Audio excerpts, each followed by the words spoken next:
सुनील तटकरे यांनी म्हटलेलं आहे। त्यामुळे सध्या तरी अशी कुठलीही चर्चा नाही हे त्यांनी स्पष्ट केलेलं असलं तरी सुद्धा जर असं काही भविष्यामध्ये घडणार असेल तर येणाऱ्यांना एनडीए मध्ये यावं लागेल असं तटकरेंनी म्हटलंय। याचाच अर्थ आपण जाणार नाही तर त्यांना यावं लागेल असं विधान तटकरे करतात।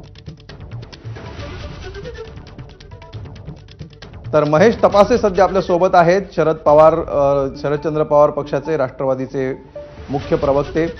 महेशजी, कसं पाहता आपण या विधानाकडे? याच्यामध्ये दोन गोष्टी आहेत। पहिलं विधान आहे आम्हाला भाजपशी चर्चा करावी लागेल आणि दुसरी गोष्ट आहे की एनडीए मध्ये यावं लागेल। पहिली गोष्ट तर तटकरे साहेबांनी भारतीय जनता पार्टीच्या संदर्भात त्यांची भूमिका स्पष्ट केली म्हणून त्यांचे आभार मानतात। महाराष्ट्राच्या लोकांना कळून घेतलं की स्वतंत्रपणे भारतीय जनता पार्टीचा कुठलाही सहयोगी मित्र निर्णय घेऊ शकत नाही।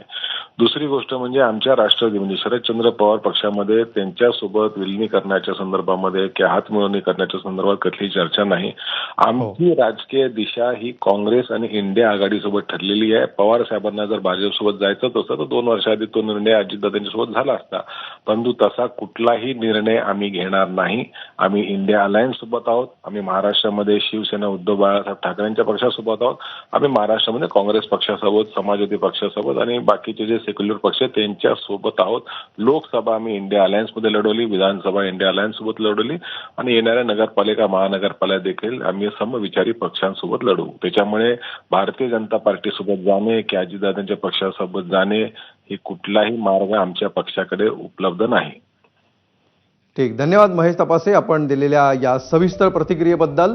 सध्या तरी अशी कुठलीही चर्चा नाही हे दोन्हीकडून स्पष्ट करण्यात आलेलं आहेच।